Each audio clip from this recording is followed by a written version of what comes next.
The views and opinions expressed in this podcast do not necessarily reflect the views or positions of ACUMA, its board of directors, its management staff, or its members. The podcast discussion presented is conversational in nature and for general information only.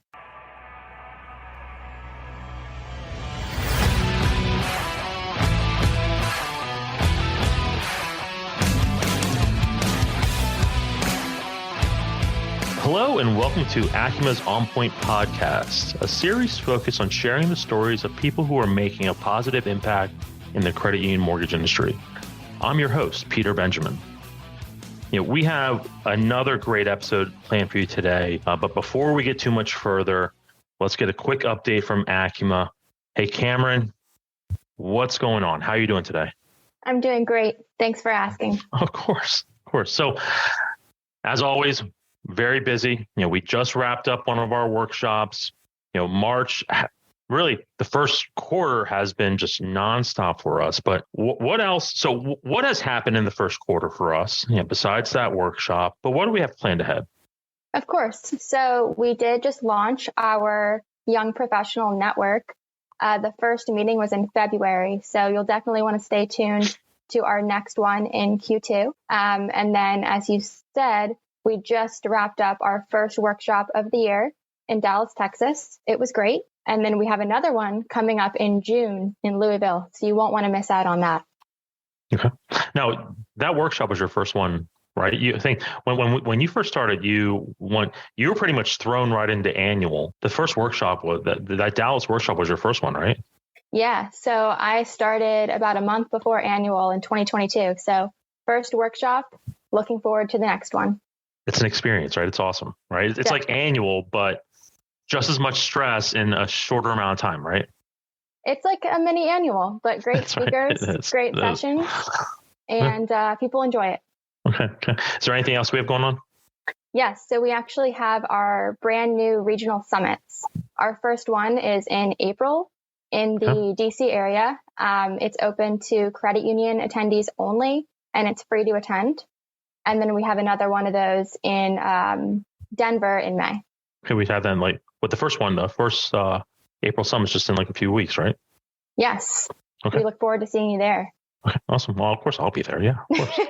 You know what I meant. The attendees. I look forward to seeing you there too, Cameron. All right. So, hey, Cameron, thank you very much. I appreciate you. And I guess I'll talk to you in just a short bit, right? Sounds great. Don't hang up. You're not loud. I'm here. Okay, good. All right. So today, my guest is Casey Cunningham, CEO and founder of XINNIX and the host of the In Excellent Company podcast. Casey, how are you today? I am outstanding, Peter. How are you? What privilege it is to be on the other side of the microphone and being questioned. But I'm excited to be with you. Good. And I'm doing awesome. Thank you for asking. So Casey, I'm a fan of yours. Admittedly, I'm fanboying a little bit. I hope I hope you can see it in or hear it in my voice, but I'm fanboying a little bit. So last September, I almost said October, but last September, you came to our annual conference. It's very rare that someone makes me cry, but you made me cry. You gave a presentation on the three powerful words. And the three powerful words were, I am responsible. And I know people can't see this and I'm going to explain it, but I'm holding up a little blue wristband, which I've already asked Casey for a larger size because it doesn't fit on my wrist. But it sits on my desk sits on my docking station. I have one of those little mini docking stations. It sits on my docking station with the words "I am responsible" facing me. So I'm constantly inspired by the words that you gave to us at our annual conference. So thank you for that. But I also I follow XINNIX on social media, and I follow you on social media, and you are regularly. You're out there. You do a fantastic job of talking about culture, talking about growth and development on the sales side for loan officers, but leadership is also a big passion. Like leadership development and leadership strategies is a big passion of yours, right? It is a huge passion of mine.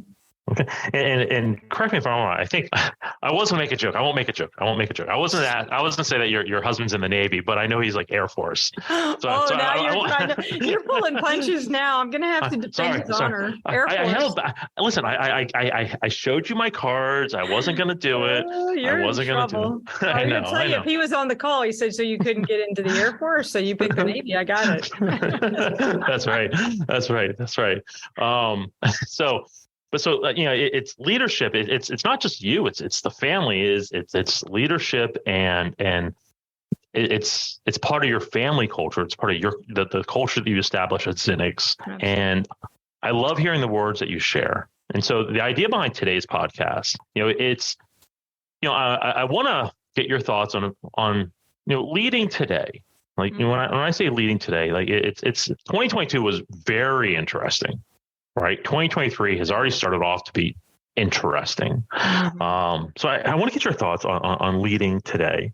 But then at the same time, I want to pivot and take a step back, because part of this time that we spend together is really getting to know Casey Cunningham and what motivates you. So that'll probably be the last question I ask. So let's start off with, a simple question. Maybe it's not a simple question, but how do you lead today? Like it's an ever-changing world. Like, oh my gosh, right? But how do you do this? How I lead today is very different than how I led 30 years ago. You grow, people grow in their roles, and hopefully they grow to a point of influence. I think that in leading today is different. You have a different landscape, different challenges in the world of technology and how fast communication happens and how fast news happens emotionally, where literally you can be doing something and somebody's connecting to 3 other people at the exact same time on their phones while you're having a conversation. So I think leadership today is slightly different. The premise of leadership is not. And I say that because it's such a privilege to be a leader. And I really hope anybody listening in understands the power of their influence when they have that role. I mean, I didn't have that same understanding of leadership when I first got the job, if you will, right? You go from being an individual contributor, and then all of a sudden you're now having a leadership role, management, whatever the title might be. And you're not taught, right? Majority of people get from one position to all of a sudden they now have a team under them, and they're expected to know how to help them, how to drive them, how to lead them, how to manage them. And in my early years, Peter, I struggled with it. I thought it was telling them what to do, and that is all I needed to do as a manager / leader. But it has evolved because I guess I'm maturing. We'll just say getting older. Maturing and getting older and hopefully wiser. And I look back at the sins of my past and how much I could have loved on people better because I would have appreciated my role. So leadership, when I say it's such a privilege, let me, if you don't mind, I'd like to explain it. I have the influence of helping another human being have a good day or a bad day, and taking that home with them. If you consider that, like they're going to preach. Mom, Dad, how was your day? Love it. God, the last thing I would want is that child to hear from their parent, I hate my boss, or I hate my job, I hate my life, or I had a terrible day because my boss did X. Mm-hmm. And when you really consider and stop and pause and go, okay, if I have that role as a leader and I get to impact that human being, I certainly am not here. And I don't think very many managers or leaders are here to do anything other than pour into their people and achieve their objectives. But they might think achieving objectives is first, when quite frankly, it's pouring into your people is first to ensure you hit your objectives. So I just think today, the leadership, especially, I'm going to even go in the remote world where you can't see people every day.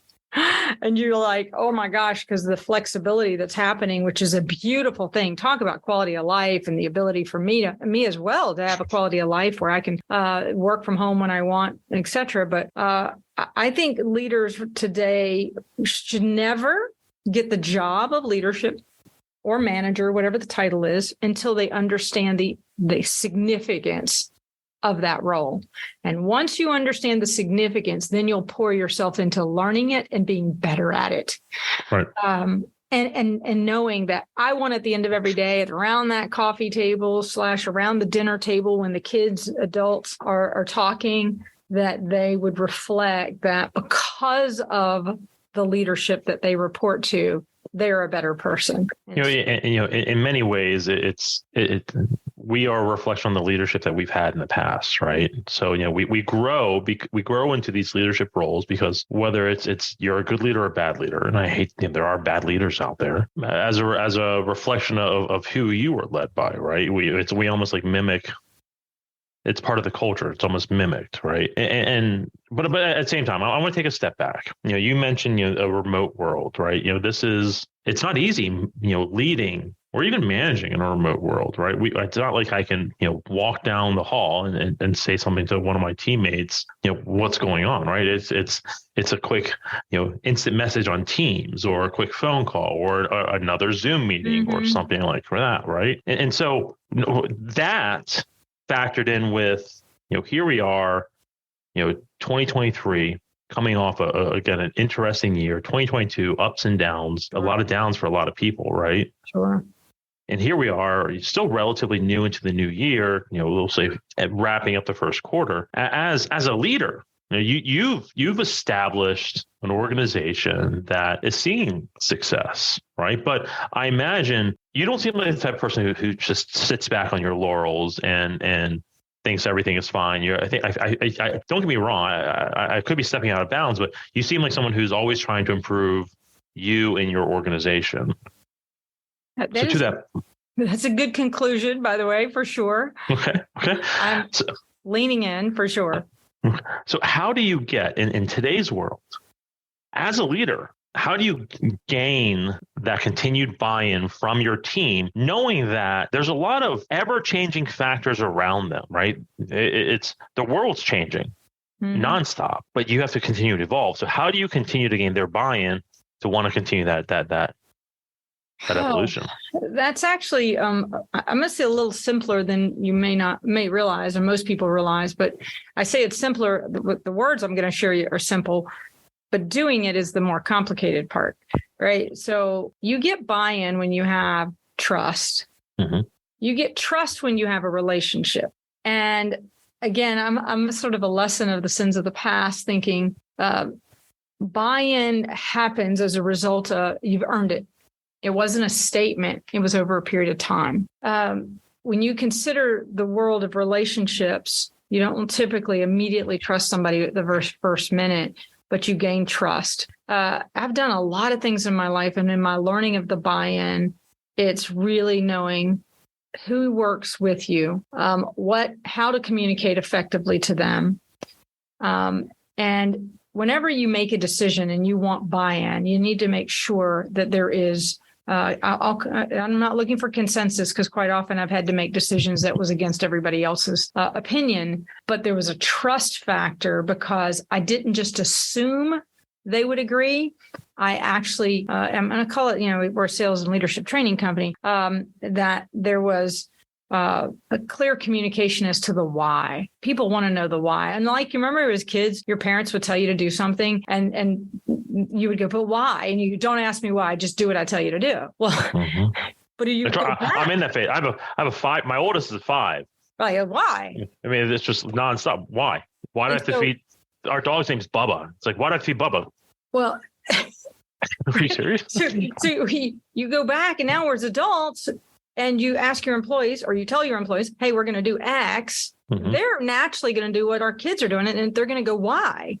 Right. If it is different and or out of the norm. So you almost owe it, not almost, you must share with them the why, because that's where they connect. And so there's vulnerability in leadership, which is an important factor where it gains trust and being honest. And let me tell you, I've done initiatives before where I've said, listen, I'm not sure it's going to work, but we're going to give it everything we've got. There's vulnerability in saying that.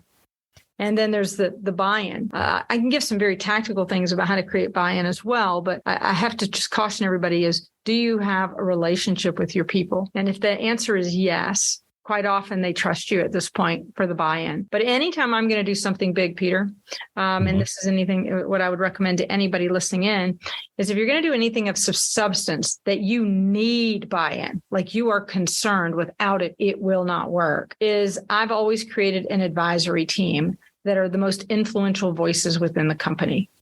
And that advisory team are allowed to give feedback and input to be able to have influence in the decision and in the method of the rollout. So they become the company champions. And so by pulling people in and letting them be part of the conversation, you'll get more buy-in because they have respect for their peers and they have respect for their opinions. And so you certainly want them to be part of the voice. And I remember doing this, by the way, in my previous company, where the former executive would do this. And I was on the committee and talk about validation and being able to know you have a voice, albeit it might be the exact voice as the executive. People look at their peers for feedback. What do you think of this new initiative? And this is where you help drive it. By the way, I wanted to say something to you earlier, because I think you mentioned, we're sort of a product of the leaders that have led us. I have learned from some amazing leaders, and I have learned from some of the worst leaders in the country that I learned and said, I do not want to be like that.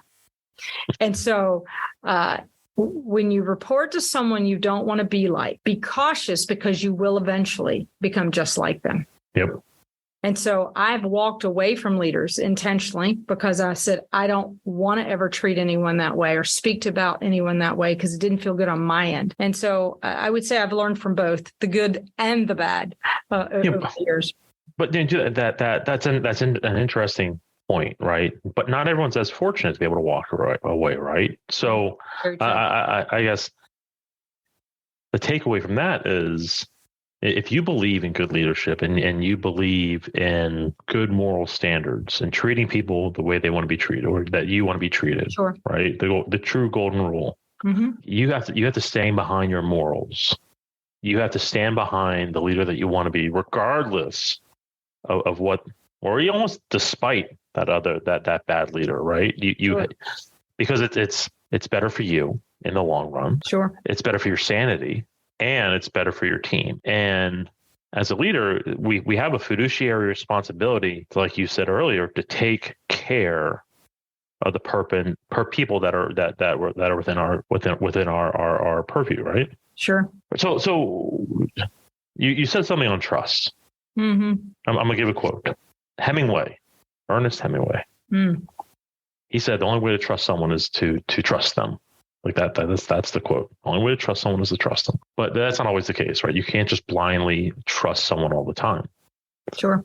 So as a leader, as a new leader, you could be a seasoned leader, I guess, but stepping into a new situation. In your opinion, if trust is important, right? That relationship is important.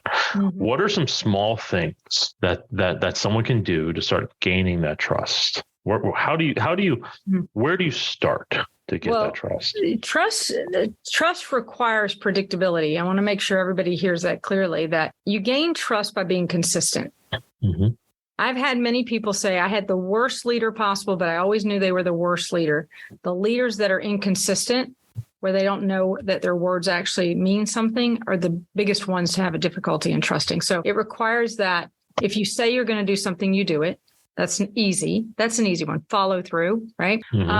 Admit when you make mistakes, and very few leaders are vulnerable and want to admit when they've made a mistake. And when you drop the ball or you disappoint someone, listen, failure is part of life, but acting as if you are unflawed is really going to be your detriment. So you can build trust by being vulnerable and admitting when you make mistakes. But I would say one of the most important parts in building trust is really communication. Obviously, all relationships are built on communication, but I'm going to say in communication with the emotional intelligence as part of it. You build trust when you weave the strong interpersonal connections together with the personality and the manner in which they exist. And very few people, leaders especially, adapt to their team members and what works for them. And so let me give you an example, if you will. So we do a monthly meeting in our company. Every month we do an all hands call / Zoom meeting where everybody's on. I know I have 4 distinct ways of communicating and being very cognizant of the room and who's who. I can see the body language. Think about this. We're in this world of remote. Peter, can you imagine right now? You can't tell if somebody's looking down, looking at their phone. So now we're on this world of remote where you can see it. You're on Zoom, Teams, whatever your platform is, and you can see everybody. But can't you see their eyes moving? You can see their eyes looking away. They're not fully engaged. And so you as a leader today, to build that trusted relationships, got to know how to communicate and communicate effectively. So how do you pull people in? And there's going to be a new art in the new world of leadership of how you pull people in when you can't necessarily be with them every single day. We're not all in the building. I just wrote an article. I'm not sure when it's coming out. And the article is specifically about how do you engage your employees. And in the engagement conversation comes in, you got 5 different levers, and you got some that are all in and some that are ready to walk out. And then you got the middle group that's like, I'm not sure this is the right place, but I'm here. What an opportunity to get the middle group really fired up and get them into the last group, which is, man, I love being here every single day. And the manner in which you do that engagement, is the number one way for to building the trust in relationships. So I mentioned, so I was telling you, we do a monthly meeting. So in that monthly meeting, we do appreciation, and people want to feel appreciated. All of us do. Think about, one of the number one things, by the way, on podcasts that I've done since I have my own show right now, right, is at the end of every single one, camera's gone off, we're done. They're waiting for validation, no matter how big the executive is. I have had some giants, and they don't say it, but I can feel it. And when I go, great job, they feel like, oh, imagine your employees who work every day with you. How much appreciation do you show? Right. Do you have a reward program? Do you have a recognition program? Do you have a peer recognition program where they know that their work is being acknowledged? I mean, man, talk about that. I believe, by the way, if you're not failing, you're not trying. So you have to have. I fail every day. So, right, then that means you're great. So failure to me is just a symbolic of a learning opportunity. So you have to give people the freedom to fail under your tutelage. And when they make a mistake, you go, hey, not a big deal. Let's move on. The leader that puts anybody under a dire conversation of, oh my gosh, if I make a mistake, I'm history, is the leader that will not last, and people will leave. And I agree with you. About something you said on now I lost my thought, but I'll keep going. Anyway, I'd also say as a leader, and this is something I have learned over the years and something we teach that we think very passionately about, is vulnerability. Oh, yeah. In my mother's age, much years ago, vulnerability meant a sign of weakness. Yep. Today, it's a sign of strength, because we know we're all imperfect. I mean, there is not anybody in this world that is imperfect. So to admit to it gives someone also that freedom to know they're human, I'm human, and I'm going to perform at the highest level for them. I also believe that leaders should make sure that their people leave the room, whether it's on virtual or not, better than they were before they came into the meeting. And if that's acknowledging them. So I use the word acknowledgement a lot. How well do you acknowledge your people? Acknowledge their strengths, acknowledge their performance, acknowledge how they've done. I'll give you a quick tip. So we're human beings, right? Beings, B-E-I-N-G-S, right? So don't acknowledge who you are, acknowledge who you're being. So for example, let's say you're on the call with your employee and they're doing a phenomenal job, but they fell short on something. Just one thing. What do we tend to do? We always focus on the one thing they're not doing, just like parents. Your room's not clean, but you've done all your chores for 14 hours, right? So you think about that and you go, okay, first of all, I would acknowledge them on the beginning of the meeting. Most people don't know how to actually have what I call the power meeting. We call them power meetings in our company, which means every employee has a meeting with their manager every 2 weeks or once a month, never more than a month, but I want them every 2 weeks. What happens at that meeting? I get to acknowledge you. Now I'm going to acknowledge how you're being. Listen, I want to acknowledge how you were incredibly persistent in getting to the client.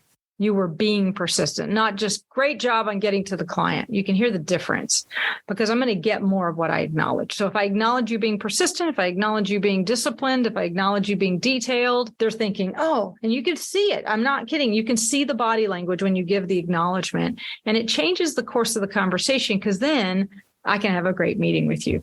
And they're like, okay.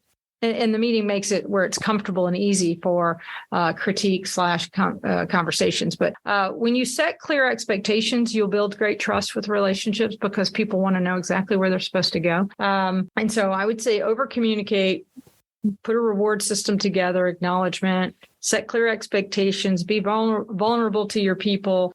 They will appreciate the fact that you're leading them from your heart. Be decisive. I tell everybody that calls me, right? They're looking for typically either a decision or an affirmation. Mm-hmm. Maybe a conversation to get to that decision or affirmation. And so they're looking for leaders that do make decisions and quite often can say, not sure it's the right one, but it's the one we're going with today. That's right. Okay? I make mistakes, but hey, let's give this a shot. Mistakes. And I've made a ton of them. I've been in business 21 years. I can tell you, I've made a ton of mistakes. I could write a book on what not to do. By the way, I've built a business on what you should do to be highly successful. And I've been really, really blessed by that. But I would say every leader's in a different place of how they feel comfortable on being vulnerable and whether they're even allowed to be. Because I have been in organizations where you weren't allowed to. Here's what I wanted to share with you. So I did have a bad boss. I told you that, and I walked away. I also had a bad boss where I couldn't walk away, and I had to live with them. So when you have that situation, you might be listening in. You say, I have an ill-equipped boss. They're terrible. By the way, it's always easy to critique them when you're not in their role, but just pretend they are a really bad boss. Remember those 3 words we started with? I am responsible. Oh, yeah. So I decided when I had the really bad boss and I couldn't walk away, didn't want to walk away. I believed in the company and I believed in their mission, but I did not like my boss. I'm like, man, I don't want to walk away from the company because I have a bad boss. I use those words. I am responsible for my performance, not him. I'm not going to let him get in the way of me growing and having impact and influence. I'm going to do my job and do it exceptionally well in spite of them. That's right. So I do not believe that I do not play the victim card. Like, here's where I am. We all have a choice. The choice is I'm responsible. It's called an ownership mindset. And when and leaders, we teach this, right? How to have an ownership mindset to where you go, wait a minute. The outcome of my company is mine when it's good. It's also mine when it's bad. So if my team is not performing well, I own it. When they're performing well, I own it as well. So I get that privilege, but you can't excuse them. Can I tell you one of my pet peeves of leaders and something they say that drives me insane? I would love to hear this. Okay. Because I have the privilege of teaching leaders, I have had, and by the way, if anybody's listening in and you're ever in my presence, don't say this, okay? Oh my God, it drives me nuts. By the way, I'll call you on it if you do, and you'll appreciate why I say this. I have had leaders literally sitting with me in workshops and sit next to me and go, 75% of my team is awful. They're terrible. Or she's awful. And I'm looking at them going, you believe that about them? Why are you employing them? Number one. Number two, set them free to go with a leader that will empower and care for them and let them get into their gifting. But the last thing you should ever say about your employees is anything negative. That's you right. As a leader have a decision as to whether or not who works for you, right? And they get to decide who they work with or where they're employed. But please hear me carefully. What you believe in your people, they know it.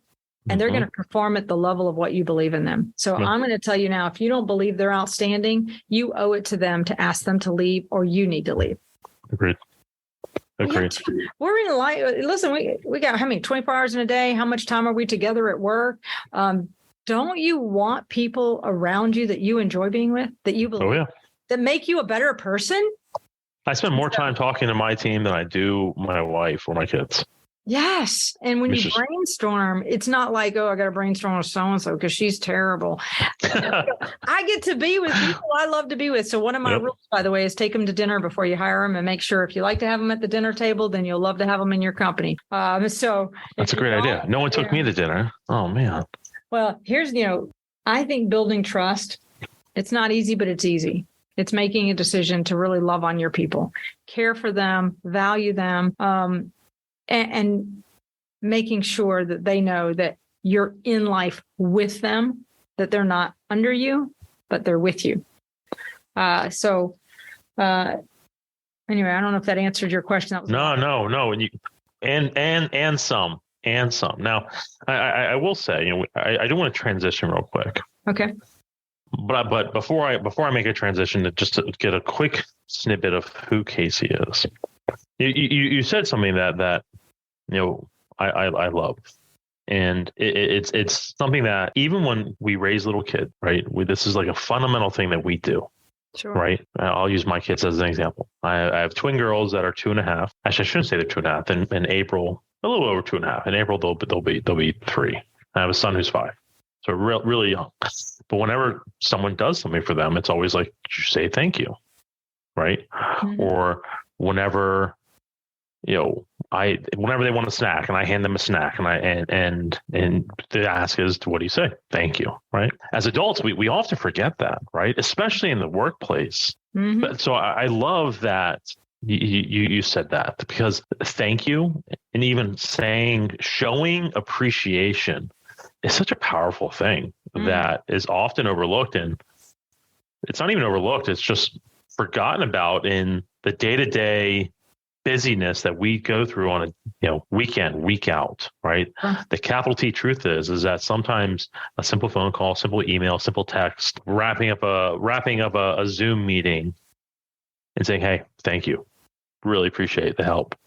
Sometimes it just goes a really long way. Right. Mm-hmm. That's why I love that you said that. So thank you. All right. So I want to pivot real quick. And, in the short time that we have left to kind of focus on you again, you are very successful. Your company's very successful. You've been very successful in your career, but there's something that's always motivated you. Right. There's always been something. There's always, the quote, with the water boy, there's your tackling fuel. Right. Probably the best movie, one of the best movies ever made, Waterboy, Adam Sandler. There's your tackling fuel. There's something that's motivating you. There's something that's driving you.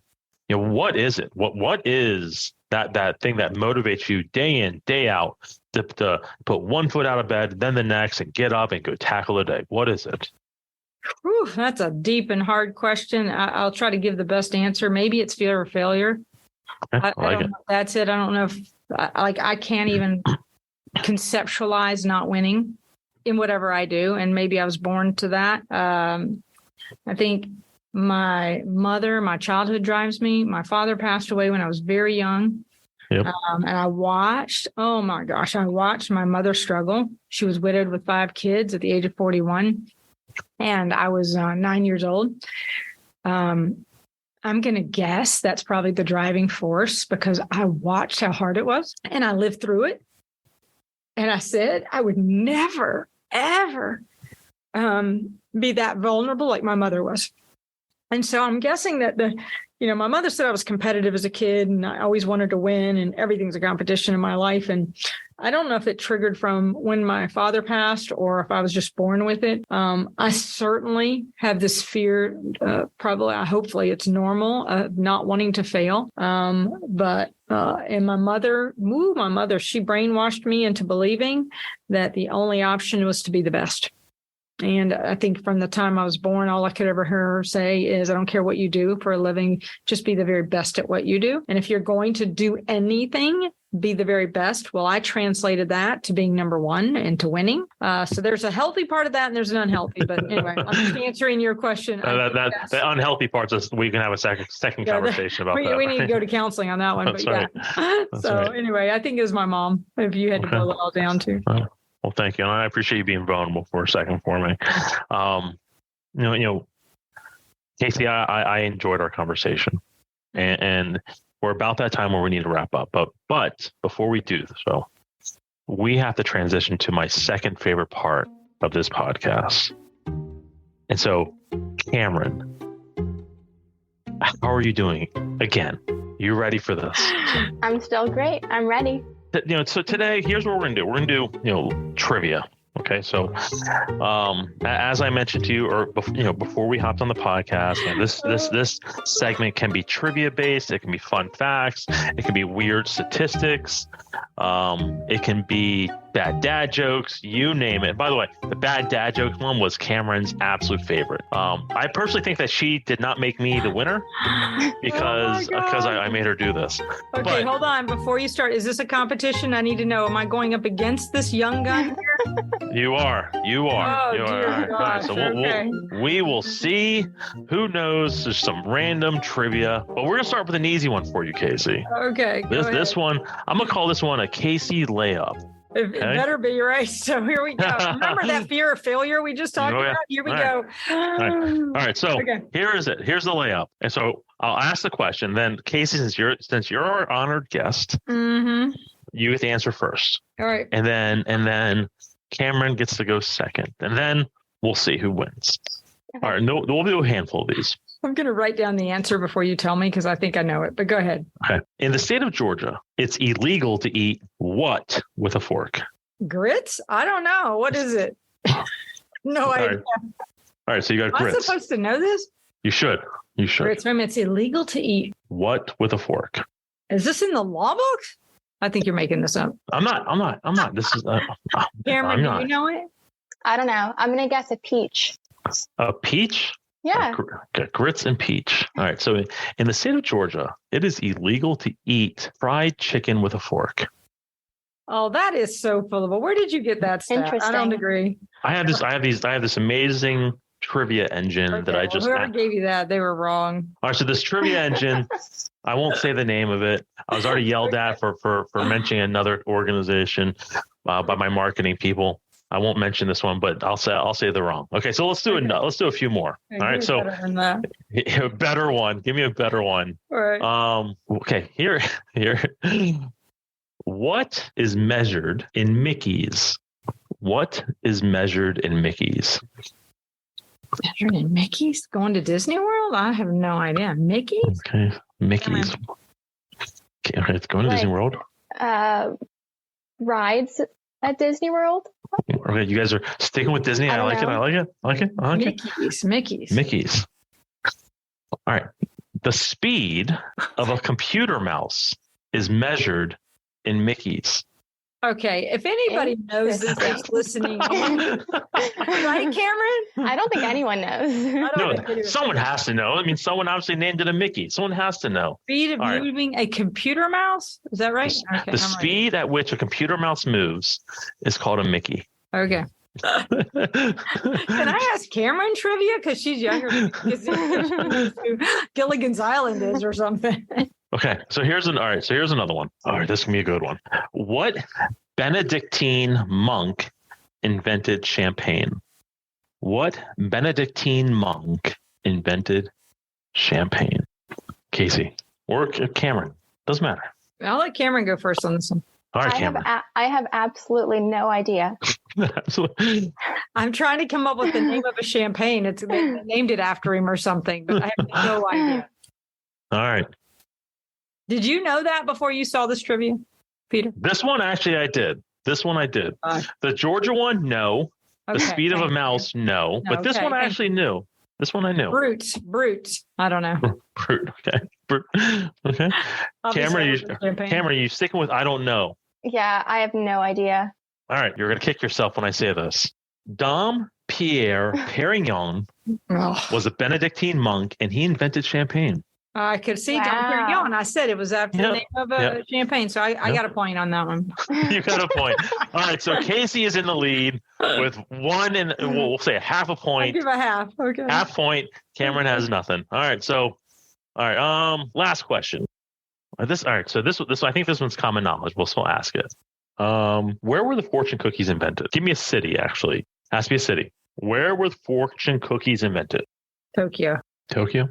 I have no idea. I'm totally guessing. Hong Kong. I don't know. Okay. The fortune cookie was invented in San Francisco. Really? All right, so One another. that wraps up the latest round of trivia on the ACUMA Point podcast. You should have asked Our me. winner today is Casey Cunningham by half a point. By a half a point. So, Cameron, thank you for participating. Of course. Casey, congratulations on winning. Thank you very much. My half point. I get so close, Cameron. Cameron, you almost had it. Well, Some tough questions. I know I'll go easier next time. Maybe. Okay. Maybe not. Next time we'll do pop culture or music. God. Music was fun. I'm going to pray for you, Cameron. Well, I think it's time to wrap up. Casey, I appreciate your time today. And I'm going to basically quote you on something you said. You hope that people leave meetings better than before the meeting started. I know people can't see us because of the podcast, but you and I can see each other because we're on Zoom right now. Sure. I was smiling the whole time. I hope it was echoed in my voice. I feel as though I am leaving a better leader than what I started. So thank you very much for that. I appreciate your time. And for all those who are listening, I hope that you walk away a little bit more inspired, just like I did. And thank you so much for listening to ACUMA's On Point podcast. This was a good one. I promised it would be, and it most certainly was. Again, thank you very much to Casey Cunningham, the president and CEO of XINNIX, and founder of XINNIX, excuse me. This wraps up another podcast. We hope you stay happy and healthy, and we looking forward to seeing you at our next event. Take care. Bye-bye. Thanks for listening. We'll see you next time at the ACUMA On Point podcast. If not already, be sure to subscribe and give us a 5-star rating. For more great episodes and information, be sure to visit us online at acuma.org. And to get the latest updates, head over to our LinkedIn page.